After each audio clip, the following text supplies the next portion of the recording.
ऐसे ही विजय प्राप्त नहीं होती है। Hello church. दूसरी बातों में चाहे ऐसे ही जाया जा सकता है, लेकिन ऐसे ही विजय कभी नहीं मिलती। विजय पाने का एक ही रास्ता है, उससे गुजरना। हालेलुया।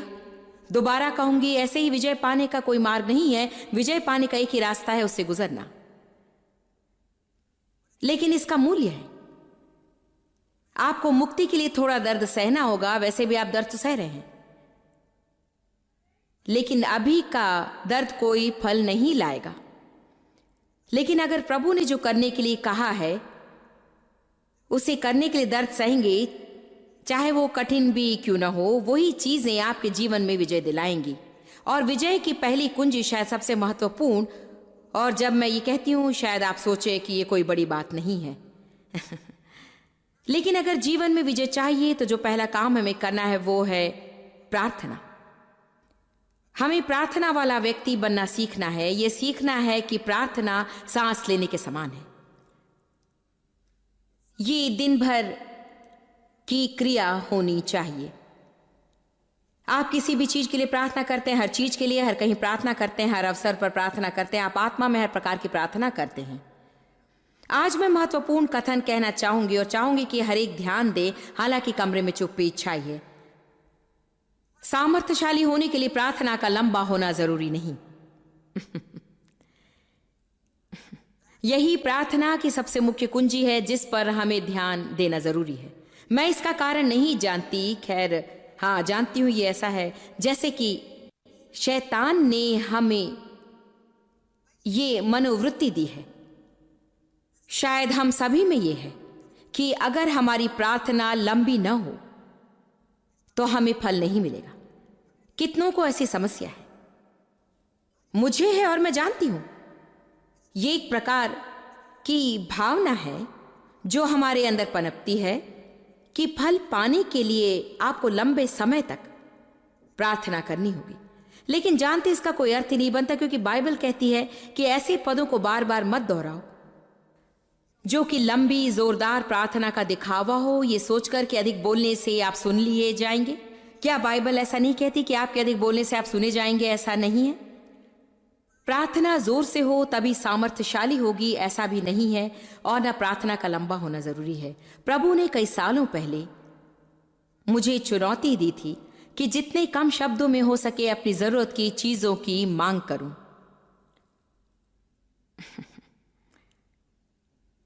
मगर एक रोमांचक बात हुई। जितना कम मैं बोली उतनी अधिक प्रभु की सामर्थ मुझे मिली। आपको प्रभु की प्रार्थना को लेकर समझना है कि वो कितनी सरल है। उसी में सब कुछ व्याप्त है। जैसे कि आज हमें हमारी रोटी दे, इससे हमारी जरूरतें पूर्ण हो जाएंगी। अक्सर जब हम प्रार्थना करते तो हम विश्वास युक्त प्रार्थना नहीं करते, हम भीख मांगते हैं। आमीन। हमारी प्रार्थना में अधिक बोल और अधिक रंग, अधिक आध्यात्मिकता होती है। इसे हम काम में लागू करते हैं। देखिए, प्रार्थना प्रभु के साथ की बातचीत है। ये उससे उन सब के बारे में कहना है जिसे पाने में हमें कठिनाई होती है। सुबह अपने बालों के बारे में से लेकर आपके जीवन में अगर बहुत गंभीर समस्या हो उस तक। कहिए प्रार्थना श्वास लेने के समान है। कहिए प्रार्थना का सामर्थ्यशाली होने के लिए दीर्घ होना जरूरी नहीं है। तो सबसे पहला काम जो हमें करना है वो ये कि हमें प्रार्थना का व्यक्ति बनना है ताकि जीवन में विजय मिल सके। क्योंकि देखिए, अगर बिना प्रार्थना के हम स्वयं कार्य करना चाहें तो हम बिना प्रभु के उसे करने की कोशिश में हैं। प्रार्थना ये दर्शाता है कि हम प्रभु पर निर्भर हैं। प्रार्थना वो चिन्ह है कि प्रभु के बिना हम कुछ नहीं कर सकते। जब मैं प्रार्थना करती हूं तो कहती हूं, प्रभु तेरे बिना मैं असहायक हूं। ना सिर्फ हमें प्रभु के समक्ष याचना की प्रार्थना करनी है, साथ में विशेषकर हमें धन्यवाद देने की प्रार्थना करनी चाहिए। हमें उन 10 कोड़ियों के समान नहीं बनना है जो सब कुछ पाकर धन्यवाद देना भूल गए और भाग खड़े हुए। मैंने आपसे पहले भी बताया था कि लोगों का हारा हुआ जीवन जीने का एक कारण यह कि वे धन्यवादित नहीं है। अगर हम जहां हैं वहां धन्यवादित और आनंदित नहीं है तो अपनी मंजिल तक कभी नहीं पहुंच सकते। इसीलिए धन्यवाद की प्रार्थना करें, महिमा की प्रार्थना करें। हर दिन उठकर कहें, प्रभु आपका धन्यवाद, आपकी महिमा हो, तेरी स्तुति करता हूं, आप स्तुति के योग्य हैं। आमीन। देव और मैंने ये आदत डाली है कि अगर हम बीच रात बाथरूम के लिए भी उठते हैं तो आते जाते प्रभु से बातें करते हैं। कभी कभी जब हम आधी नींद में होते हैं आपको जैसी वैसी बातें कहते हैं। आमीन। आपने उस दिन कुछ कहा था, क्या कहा था देव? ओ हाँ, उन्होंने कहा प्रभु की महिमा हो, प्रभु आशीष दे, प्रभु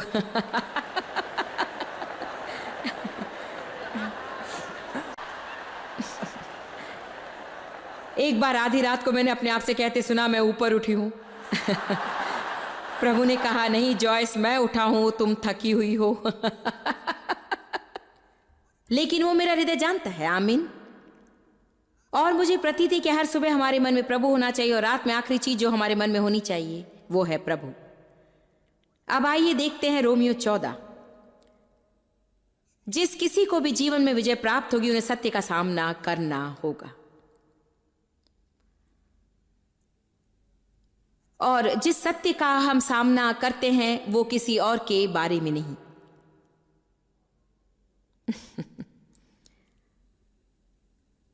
वो सत्य हमारे बारे में है।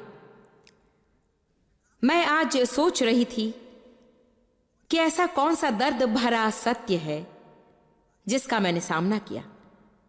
सच बताऊं, अपने बारे में सच का सामना करना बहुत ही अधिक दर्दनाक है, और हम ये समझना भी नहीं चाहते कि हम उसका सामना करना नहीं चाहते, उसे टालते हैं, उससे दूर भागते हैं और दूसरों को दोष देते हैं। लगता है जैसे शरीर जिम्मेदारी निभाने के अलावा सब कुछ करता है। आमीन।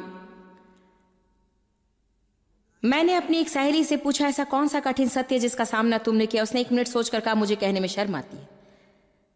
मैंने कहा, ठीक है, मैं तुमसे नहीं कहलवाऊंगी। उसने कहा, आपके जीवन का सबसे दर्दनाक सत्य कौन सा है? मैंने कहा, वो मुझे लगता है कि सबसे दर्दनाक सत्य जिसका मैंने अपने जीवन में सामना किया, मैं जानती हूं मैं वैसी थी, मैं प्रभु के नाम से सत्य कह रही हूं कि प्रभु आप सच थे। मैं स्वार्थी, स्वकेंद्रित थी, मुझसे निभाना कठिन था, मैं दक्ष और नियंत्रण करने वाली थी।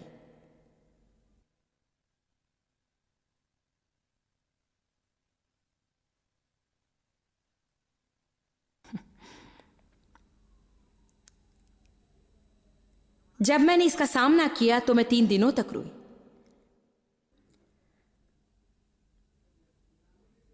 क्या आपको एक बात बताऊं, अगर मैंने सच का सामना नहीं किया होता तो आज जिस जगह पर नहीं होती, क्योंकि मुझ में बंधन थे, बड़े बंधन थे जीवन में। मैं जी रही थी बंधन और दिखावे के परतों के नीचे। मैं सच कहती हूं कि मैंने प्रभु के वचन को पाया और उस सत्य ने मुझे स्वतंत्र किया। सत्य ने मुझे स्वतंत्र किया। सैंडी, 1 मिनट के लिए यहां हो। तुम मुझ जैसी ही साहसी हो। बताओ, तुम्हारे बारे में ऐसा कौन सा दर्द भरा सत्य है जिसका तुम्हें सामना करना पड़ा?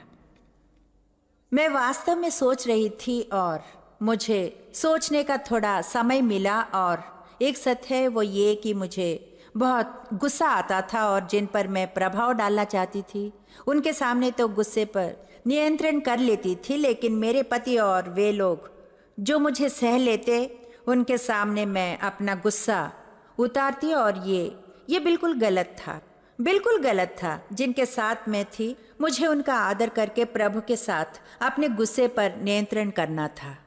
ये अच्छी बात है, बहुत अच्छी बात। मुझे याद है जब मुझे भी इस तरह के सत्य का सामना करना पड़ा था, क्योंकि बच्चों पर मैं गुस्सा करती थी। वास्तव में मैं अपने मन की भड़ास उन पर निकालती।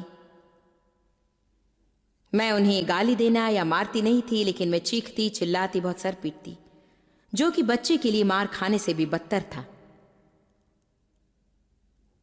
अगर मेरा दिन बुरा बीता तो मैं कहती कि वह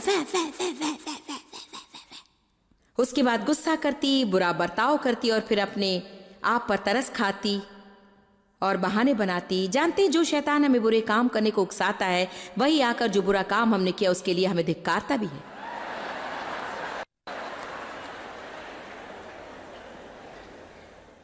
बुरा बर्ताव करने के बाद मैं सोचती कि ओ प्रभु, मैं असहायक हूँ, काश मैंने ऐसा बर्ताव नहीं किया होता। लेकिन मैं कुछ नहीं कर सकती, मैं अपना आपा खो देती और कारण भी नहीं जान पाती। एक दिन प्रभु ने मुझे दर्शन दिया और मुझे एक पाठ पढ़ाया। उसने कहा, और ये कहानी की सीख है, जॉयस, अगर तुम गुस्से की भावना के बीच और तुम्हारे पासवान पास से गुजरे तो तुम उस पर विजय पालोगी। मतलब आंख झपकते ही गुस्सा ठंडा हो जाता है। तो मैंने सीखा, मेरी बेटी भी उसी के बारे में कह रही थी, मैंने सीखा कि हम में बहुत अधिक आत्मनियंत्रण है, हमारी सोच से भी अधिक। और सच बात यह है कि अगर हम उनके आसपास हैं जो उसे सह लेते हैं, या लोग जो उसका कुछ नहीं कर सकते, या लोग जिन पर हमारा अधिकार है, या ऐसे लोग जिनके साथ हमारा पक्का रिश्ता है जो कि टूट नहीं सकता, तो उनके सामने हम हमारी बदसूरत शक्ल दिखाते हैं।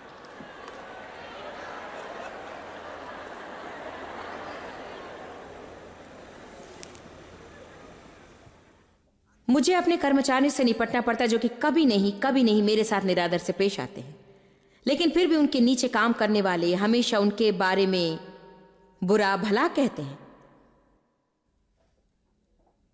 अंत में मुझे प्रकाशन मिला कि अगर तुम अपने आप पर मेरे सामने नियंत्रण कर सकते हो तो किसी के सामने भी कर सकते हो। लेकिन मुख्य बात है कि हम ऐसे लोगों को प्रभावित करते हैं जिनसे हमें कोई अपेक्षा है, या ऐसे लोग जो हमसे कुछ चीजें ले लेना चाहते हैं। लेकिन अगर लोग जो हमारे लिए कुछ नहीं कर सकते या हमारी चिंता नहीं करते तो हम उनकी ओर अलग मनोभाव से देखते हैं। मैंने कहा था कि हम आज बहुत ही गहराई में जाने वाले हैं। कितने प्रेम में चलना चाहते हैं, तो इतना समझ लीजिए कि प्रेम में चलना हर किसी का आदर करना है, ना सिर्फ उनका जिन पर प्रभाव डालना चाहते हैं। कठिन सत्य, न जाने आप किस कठोर सत्य से भाग रहे हैं, लेकिन मैं चाहती हूं कि आप जान ले कि सिर्फ सत्य ही आपको स्वतंत्र करेगा। पवित्र आत्मा सत्य का आत्मा कहलाता है, जो हमें सत्य का मार्ग दर्शाता है। यीशु ने अपने चेलों से कहा, ऐसी कई चीजें मैं तुम लोगों के साथ बांटना चाहता हूं, लेकिन तुम लोग उसके लिए अभी तैयार नहीं। क्या आप खुश नहीं कि पवित्र आत्मा हमारे जीवन के बखेड़ों को एक साथ बाहर नहीं लाता? हम उससे सहन नहीं कर सकते, इसलिए वो थोड़ा थोड़ा लाता है ताकि हम निरुत्साहित न हो जाएं। इसलिए सदा अपने बच्चों की आलोचना ना करें, क्योंकि अगर ऐसा करेंगे तो उनका उत्साह टूट जाएगा। उनमें जरूर बहुत सी गलतियां हैं और उन्हें और भी विकसित होना है, बहुत सी चीजों पर विजय पाना है। इसलिए हमेशा उन पर चिल्लाने से उनका उत्साह बिखर सकता है और वे बीच में ही कहीं छोड़कर हार मान लेंगे। देखिए, प्रभु अच्छा पिता और अच्छा अभिभावक है, और वो जानता है कि सही समय और सही तरीके से कैसे हमें चीजों को दर्शाए। हो सकता है वो कठिन और दर्द भरा हो, वो हमारे लिए कभी नामुमकिन नहीं होगा। और अगर हम उनका सामना कर उस दर्द से होकर गुजरेंगे तो हम परली तरफ विजय होकर बाहर आएंगे।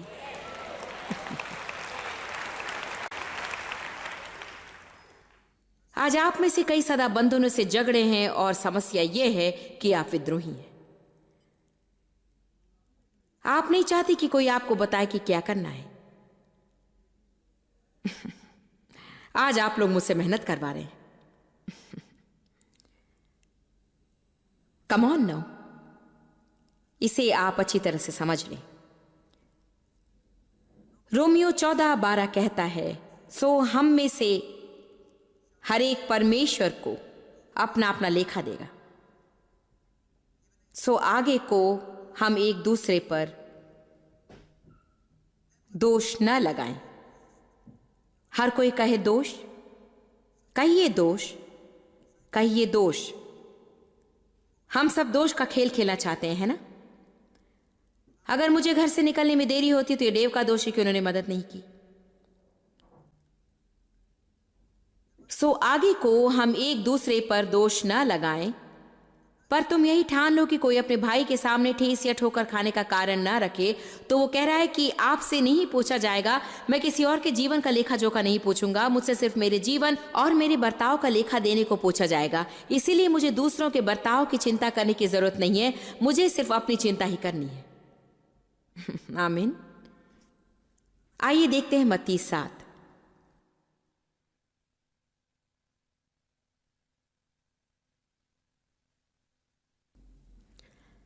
कल दोपहर तक मुझे लगता है शायद आपको लगे कि आप निराश हो गए हैं, लेकिन ये निराश आपकी भलाई के लिए होगी। क्योंकि वचन हमें सही दिशा दिखाता है, ना सिर्फ प्रोत्साहित करता है, सुधारता भी है। मत्ती 7 कहता है, दोष मत लगाओ कि तुम पर भी दोष न लगाया जाए, क्योंकि जिस प्रकार तुम दोष लगाते हो उसी प्रकार तुम पर भी दोष लगाया जाएगा। हमारी सबसे बड़ी समस्या है, हम दूसरों के व्यवहार में अपनी टांग ज्यादा ही अड़ाते हैं। दूसरे क्या करते हैं इसके बारे में फैसला करते हैं, अपनी गलती हम भूल जाते हैं। जानते, जो अपनी ओर सही दृष्टि से देखता है वह दूसरों के प्रति उतना ही अधिक धीरज रखेगा।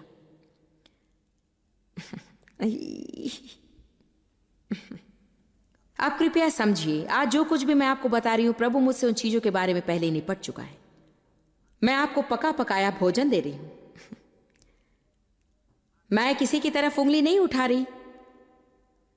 मतलब मेरे जीवन में भी ऐसी समस्याएं थी, क्योंकि जिस प्रकार तुम दोष लगाते हो उसी प्रकार तुम पर भी दोष लगाया जाएगा, और जिस नाप से तुम नापते हो उसी से तुम्हारे लिए भी नापा जाएगा। हम जो भी करते हैं हम बीज बोते हैं, हम जो भी करते हैं हम बीज बोते हैं, और जो बोते हैं वही काटते भी हैं। पद 3 देखिए, तू क्यों अपने भाई की आंख के तिनके को देखता है और तुझे अपनी आंख का लट्ठा नहीं सूझता।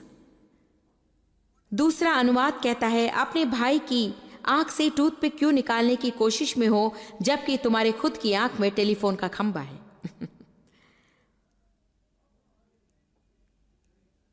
देखिए, हमारे दूसरों को चोट पहुंचाने का कारण है।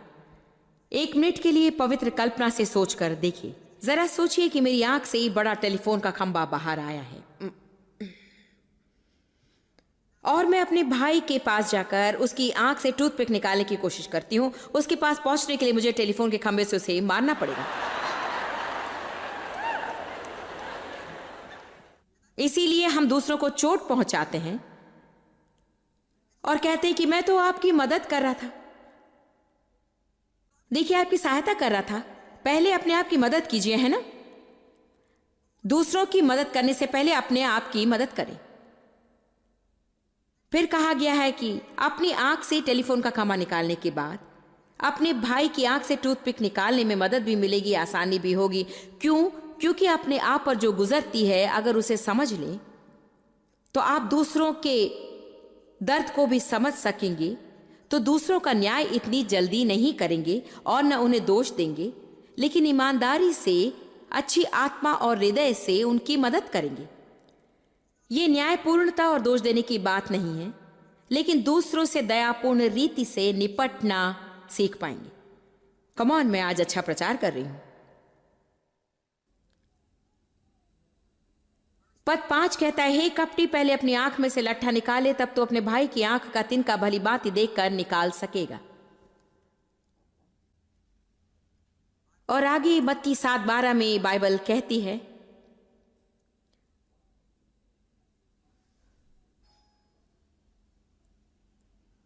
पद 12 देखिए, इस कारण जो कुछ तुम चाहते हो कि मनुष्य तुम्हारे साथ करे, तुम भी उनके साथ वैसा ही करो। हमने सुना है कि बाइबल का स्वर्णिम नियम है, जैसा व्यवहार दूसरों से चाहते हो वैसा ही व्यवहार तुम भी करो। हमें अपने बारे में सच्चाई सुनना जरूरी है। आइए देखते हैं इफिसियों 4। आप में से कितनों को अपने बारे में सच्चाई का सामना करना पड़ा? क्या आप सोचते हैं अभी और भी बाकी है?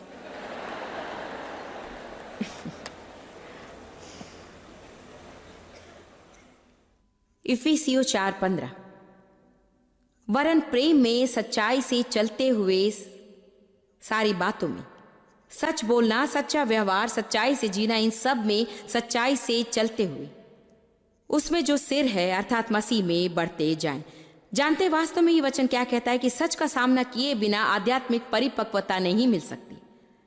अगर सच्चाई का सामना नहीं करेंगे तो आध्यात्मिक बढ़ोतरी नहीं पा सकेंगे, क्योंकि हम अगले स्तर तक नहीं पहुंच पाएंगे जहां जाना चाहते थे। अगर अभी हम जिस स्तर पर हैं और जिन समस्याओं से घिरे हैं उनके बारे में न जाने तो बाइबल इफिसियों 6 में कहती है, यहां परमेश्वर के हथियार के बारे में कहा गया है और सत्य की कमरबंद उसमें से एक है जो हमें प्रभु ने दी है ताकि हम दुश्मन को हरा सकें या अपने आप को दुश्मन से बचा सकें। एम्प्लीफाइड बाइबल कहती है, बुरे दिनों में सामना करने के लिए सब कुछ पूरा करके स्थिर रह सको। कहा गया है कि सत्य से अपनी कमर कसकर, ये नहीं कहा गया कि सत्य की कमर बंद बांध लो, वरन कहा गया है सत्य से अपनी कमर कसकर। मेरे विचार से इस बात पर ध्यान देना बहुत ही जरूरी है। आज मैं सोच रही थी और मैंने सोचा मैं इसे कैसे प्रस्तुत करूं ताकि ये लोगों के लिए मददगार हो सके। मुझे ये महसूस हुआ कि प्रभु ने मुझे दर्शाया कि जब हमें व्यक्तिगत समस्या होती है तो हमें सत्य की कमर बंद कस कर बांध लेनी चाहिए और उस समय में कहना चाहिए, ठीक है प्रभु, मैं क्यों समस्या में हूं, इस सत्य को बता। क्योंकि अक्सर हम शैतान को धिक्कारते हैं और ये पता लगाने की कोशिश नहीं करते कि समस्या क्या है। मैं आज किसी को अपने बारे में बुरा सोचने को नहीं कह रही हूं, मैं आपको कुछ चीजों पर जय पाने के लिए कह रही हूं ताकि आपका जीवन बेहतर हो सके। लेकिन कभी कभी हम दीवार के सामने अड़ जाते हैं और अपना सर उससे टकराते रहते हैं, हमेशा दूसरों को दोष देते रहते हैं और कारण जानने की कोशिश भी नहीं करते और जिम्मेदारी भी नहीं लेना चाहते। इसीलिए हम कभी मुक्त नहीं होते। मैं नहीं चाहती कि हम में से कोई वो करे जो इस्राएलियों ने किया। वे 11 दिन की यात्रा के लिए 40 साल जंगल में भटकते रहे। व्यवस्था विवरण 1-2 कहता है 11 दिन के मार्ग के लिए वे जंगल में 40 साल भटकते रहे। पद 6 कहता है, तुम इस पर्वत का चक्कर बार बार काट रहे हो। मेरे ख्याल से आप में से कई एक ही पहाड़ का चक्कर काट रहे हैं बहुत लंबे समय से। आप प्रभु के साथ अपनी चाल में एक ही जगह पर बहुत दिनों से हैं। आप अग्रसर हो रहे थे, अचानक आप पहाड़ से टकराए और आपको लगा कि आप उससे निपट नहीं पा रहे हैं। देखिए, अगर प्रभु आपको आपके बारे में कुछ प्रकाशन देना चाहता है तो ये कहने से क्या लाभ कि प्रभु मैं अभी तैयार नहीं हूं, क्योंकि अगर वो आपको ले जाना चाहता है तो इसका अर्थ है कि आप तैयार हैं।